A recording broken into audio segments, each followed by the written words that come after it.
আরো জানাবো দেশবাসীকে শান্ত থাকার আহ্বান মির্জা ফখরুলের। জানাবো শেষ মুহূর্তে দিল্লির সহযোগিতাও পাননি শেখ হাসিনা। নিজের বক্তব্যই কাল হলো শেখ হাসিনার। এদিকে শাহজালাল আন্তর্জাতিক বিমানবন্দর বন্ধ ঘোষণা। জানাবো এমপি শিমুলের বাড়িতে আগুন। জানাবো বঙ্গবন্ধুর বাড়ি শেখ হাসিনার রাজনৈতিক ও ঢাকা জেলা আওয়ামী লীগ কার্যালয়ে আগুন। এদিকে গণভবনের চেয়ার টেবিল মাছ মুরগি জনতার হাতে। এবং সর্বশেষ জানাবো হামলা ভাঙচুর না চালানোর আহ্বান সেনাপ্রধানের। শুনছিলেন সংবাদ শিরোনাম, এবারে বিস্তারিত। এমপি শিমুলের বাড়িতে আগুন। কোটা সংস্কার নিয়ে সারা দেশে চলমান আন্দোলনে তুপের মুখে পড়ে সোমবার দুপুরে পদত্যাগ করে দেশ ত্যাগ করেন প্রধানমন্ত্রী শেখ হাসিনা। প্রধানমন্ত্রী দেশ থেকে পর সারা দেশে আওয়ামী লীগের নেতাকর্মীরা বিপাকে পড়েছেন। ক্ষমতাসীন আওয়ামী লীগের শাসনামলে সারা দেশে যারা লুটপাট হত্যা নৈরাজ্য করেছেন তারা জীবন নিয়ে বেশি শঙ্কিত হয়ে পড়েছেন।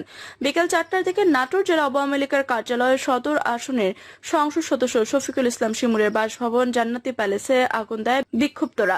নাটোরে বিক্ষুব্ধ জনতা সদর আসনে সংসদ সদস্য শফিকুল ইসলাম শিমুলের বাড়ি ও জেলা আওয়ামী লীগের কার্যালয়ে আগুন ধরিয়ে দিয়েছে। সোমবার বিকেল 3টার পর থেকে শহরের বিভিন্ন এলাকা থেকে মূল সড়কে ছাত্র জনতার খণ্ড খণ্ড মিছিল নিয়ে বের হয়। বিকেল 4টার দিকে জেলা আওয়ামী লীগের কার্যালয়ের সদর আসনে সংসদ সদস্য শফিকুল ইসলাম শিমুলের বাসভবন জান্নাতি প্যালেসে আগুন দেয় বিক্ষুব্ধরা। বিকেল 5টার দিকে আগুন জ্বলছিল। শেখ হাসিনার পদত্যাগ ও দেশ ছাড়ার খবরে হাজার হাজার মানুষ রাস্তায় নেমে আসে। শহরে কানাইখালী পুরাতন বাস স্ট্যান্ড এলাকায় অবস্থান নেয় হাজারো মানুষ। গণভবনে চেয়ার টেবিল মাছ মুরগি জনতার হাতে। গণভবনে চেয়ার টেবিল ফ্যান গরু মাছ মুরগি বালিশ তোশক সহ প্রয়োজনীয় উপকরণ জনতার হাতে দেখা গেছে। সোমবার সরেজমিনে দেখা যায় এসব উপকরণ নিয়ে উল্লাস করছে জনগণ। কারো হাতে গাছ, কারো হাতে হাঁস দেখা গেছে। হারমোনিয়াম, পিয়ানো ও পিতলের বাসনকোসন নিয়ে যাচ্ছে বিক্ষুব্ধ জনতা। বঙ্গবন্ধুর বাড়ি শেখ হাসিনার রাজনৈতিক ও ঢাকা জেলা আওয়ামী লীগের কার্যালয়ে আগুন। শেষ মুহূর্তে দিল্লির সহযোগিতাও পাননি শেখ হাসিনা। ছাত্র জনতার গণ আন্দোলনের মুখে প্রধানমন্ত্রীর পদ থেকে পদত্যাগ করে দেশ ছেড়েছেন শেখ হাসিনা। সোমবার বেলা 2:30টায় বঙ্গভবন থেকে একটি সামরিক হেলিকপ্টার শেখ হাসিনাকে নিয়ে যাত্রা করে। এই সময় তার সঙ্গে তার ছোট বোন শেখ রেহানা ছিলেন। সংশ্লিষ্ট সূত্র জানায় তার হেলিকপ্টারে ভারতের পশ্চিমবঙ্গের উদ্দেশ্যে রওনা দিয়েছেন। সোমবার দুপুরে শেখ হাসিনার দেশ থেকে পর গণভবন দখল করে নেয় ছাত্র জনতা। এরপর প্রধানমন্ত্রীর কার্যালয় দখল করে নেন তারা। বার্তা সংস্থা AFP জানিয়েছে শেখ হাসিনা ও তার ছোট বোন শেখ রেহানা গণভবন থেকে নিরাপদ স্থানে চলে যান। শেখ হাসিনা যাওয়ার আগে একটি ভাষণ রেকর্ড করে যেতে চেয়েছিলেন, তিনি সে সুযোগ পাননি। সূত্রের বরাতে জাতীয় সংবাদ মাধ্যম আনন্দবাজার পত্রিকা জানিয়েছেন শেষ সময় শেখ হাসিনা নয়াদিল্লির সঙ্গে যোগাযোগ করেছিলেন, কিন্তু তাকে উদ্ধারের জন্য ভারত থেকে বাংলাদেশে বিমান পাঠানো হবে না বলে জানিয়ে দেন নয়াদিল্লি। ভারতের তরফে জানানো হয়েছে বাংলাদেশের আকাশসীমায় ভারত কোনো বিমান পাঠাতে পারে না, কারণ তাতে আইন লঙ্ঘিত হতে পারে। ভারত থেকে জানানো হয় শেখ হাসিনাকে আগে ভারত পৌঁছাতে হবে, তারপর সেখান থেকে তাকে দিল্লিতে নিয়ে যাওয়া যেতে পারে। হেলিকপ্টারে ঢাকা থেকে দিল্লি পর্যন্ত যাওয়া যায় না। এক্ষেত্রে তার নিকটবর্তী অবতরণ স্থান ছিল আগরতলা বিমানবন্দর।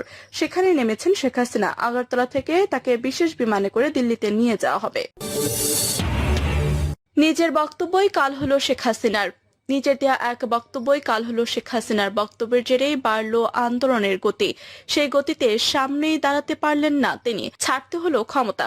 শেখ হাসিনা ও তার ছোট বোন শেখ রেহানা নিরাপদে ভারত চলে গেছেন। শেখ হাসিনা যাওয়ার আগে একটি ভাষণ রেকর্ড করে যেতে চেয়েছিলেন, তিনি সে সুযোগ পাননি। কোটা প্রথা নিয়ে টানা আন্দোলন শুরু হয় 5ই জুলাই। শুরুতেই এই আন্দোলন অহিংস হলেও তা সংঘাতপূর্ণ হয়ে ওঠে 15ই জুলাই থেকে। প্রথমে আন্দোলন প্রতিহত করতে নামেন ছাত্রলীগ ও দলীয় সমর্থকরা। পরে নামানো হয় পুলিশ, বিজিবি ও সেনাবাহিনীকে। নিহত হন 3 শতাধিক মানুষ। সরকারি চাকরিতে কোটা নিয়ে আন্দোলনের মধ্যে গত 14ই জুলাই সদ্য পদত্যাগ করা প্রধানমন্ত্রী শেখ হাসিনা সংবাদ সম্মেলনে এক প্রশ্নের জবাবে বলেন, মুক্তিযোদ্ধার নাতিপুতেরা কোটা পাবে না তো কি রাজাকারের নাতিপুতেরা পাবে? কোটা বিরোধী আন্দোলন নিয়ে প্রধানমন্ত্রীর এমন বক্তব্যে মর্মাহত ও অপমানিত বোধ করায় স্লোগানে প্রতিক্রিয়া দেখান শিক্ষার্থীরা। এদিন রাত 10টার পর প্রথমে ঢাকা বিশ্ববিদ্যালয়ের বিভিন্ন হলের ভেতরে জড়ো হয়ে স্লোগান আর বিক্ষোভ দেখাতে থাকেন তারা। পরে রাত 11টার পর থেকে 1টা পর্যন্ত বিভিন্ন হল থেকে মিছিল নিয়ে এসে জড়ো হন বিশ্ববিদ্যালয়ের রাজু ভাস্কর্যের সামনে। কোটার বিরোধিতা নিয়ে প্রধানমন্ত্রীর বক্তব্যের বিরোধিতায় তারা টিএসসি ও এর আশেপাশে অবস্থান নিয়ে বিক্ষোভ দেখাতে থাকেন। মাঝে মধ্যে স্লোগানে উচ্চকিত হয়ে ওঠে পুরো এলাকা। ছাত্রদের সঙ্গে ছাত্রীরাও বিভিন্ন হল থেকে বেরিয়ে যোগ দেন মধ্যরাতের এই বিক্ষোভে। শিক্ষার্থীদের একটি অংশ মিছিল নিয়ে উপাচার্যের বাসভবনের সামনে গিয়েও অবস্থান নেন।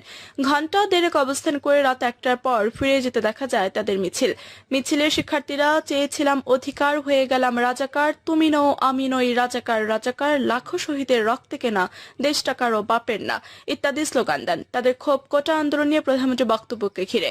তবে পরদিন সকালে ওবায়দুল কাদের এক বক্তব্যে বলেন, ঢাকা বিশ্ববিদ্যালয়ের অধ্যক্ষের জবাব দেবে ছাত্রলীগ। সেদিনই ঢাকা বিশ্ববিদ্যালয়ে কোটা আন্দোলনকারীদের সঙ্গে ছাত্রলীগের সংঘর্ষ হয়। এর প্রতিবাদে পরদিন 16 জুলাই সারা দেশের শিক্ষাঙ্গনে বিক্ষোভের ডাক দেওয়া হয়। সেদিন রংপুর বেগম রোকেয়া বিশ্ববিদ্যালয়ের গুলিতে আবু সাইদ নামের এক শিক্ষার্থীর মৃত্যুতে পরিস্থিতি আরও ঘোলাটে হয়। 17 জুলাই জাতির উদ্দেশ্যে ভাষণে প্রধানমন্ত্রী শেখ হাসিনা শিক্ষার্থীদের শান্ত থাকার আহ্বান জানিয়ে বলেন, শাহজালাল আন্তর্জাতিক বিমানবন্দর বন্ধ ঘোষণা। সারা দেশের শিক্ষার্থীদের কোটা সংস্কার আন্দোলনে কয়েকশো লোক মারা যান, আহত হন হাজার হাজার মানুষ। গণমাধ্যমে প্রাণহানির যে চিত্র উঠে এসেছে, বাস্তবে এর সংখ্যা আরো অনেক বেশি। আন্দোলনের তুপের মুখে পড়ে সোমবার পদত্যাগ করে দেশ ত্যাগ করেছেন প্রধানমন্ত্রী শেখ হাসিনা। এই হত্যার নেপথ্যে যারা ছিলেন তারা যাতে দেশ ত্যাগ করে পালিয়ে যেতে না পারে এবং আওয়ামী লীগের শাসনামলে যারা হত্যা নৈরাজ্য করেছেন সে সকল অপরাধীরা যাতে দেশ ত্যাগ করতে না পারেন, সেজন্যই শাহজালাল আন্তর্জাতিক বিমানবন্দর বন্ধ ঘোষণা করেছে কর্তৃপক্ষ। সোমবার বিকাল 4:45 থেকে বিমানবন্দর দিয়ে ফ্লাইট ওঠানামা বন্ধ রয়েছে। এসব তথ্য নিশ্চিত করেছেন বিমানবন্দর পরিচালক গ্রুপ ক্যাপ্টেন কামরুল ইসলাম। তিনি যুগান্তরকে জানান, রাত 11টা পর্যন্ত বন্ধ থাকবে, সময় আরো বাড়তে পারে। তিনি সংবাদ মাধ্যমকে বলেছেন, সোমবার বিকেল 4:45টার পর থেকে শাহজালাল আন্তর্জাতিক বিমানবন্দরে ফ্লাইট ওঠানামা বন্ধ করেছে। ফ্লাইট চালুর বিষয়ে এখনো কোনো নির্দেশনা পায়নি, পরবর্তী নির্দেশনা পাওয়া গেলে জানানো হবে। সোমবার দুপুরে শেখ হাসিনা রাষ্ট্রপতির কাছে পদত্যাগপত্র জমা দিয়ে দেশ ছেড়ে যাওয়ার পর দায়িত্ব গ্রহণ করে সেনাবাহিনী। সোমবার বিকাল 3:50 রাজধানী ক্যান্টনমেন্টে জরুরি সভা শেষে তথ্য জানান সেনাপ্রধান জেনারেল ওয়াকারুজ্জামান। দেশবাসীকে শান্ত থাকার আহ্বান মির্জা ফখরুলের। বর্তমান পরিস্থিতিতে দেশবাসীকে শান্ত থাকার আহ্বান জানিয়েছেন বিএনপি মহাসচিব মির্জা ফখরুল ইসলাম আলমগীর। সেনাবাহিনী প্রধান জেনারেল ওয়াকারুজ্জামানের সঙ্গে বৈঠক শেষে আহ্বান জানান তিনি। সোমবার বিকেল 5টা থেকে মির্জা ফখরুল এই বার্তা দেন বলে জানিয়েছেন বিএনপি মিডিয়া সেলের সদস্য শাহরুল কবির খান। শাহরুল কবির খান বলেছেন, বিএনপি মহাসচিব বলেছেন দেশবাসী যেন শান্ত থাকে।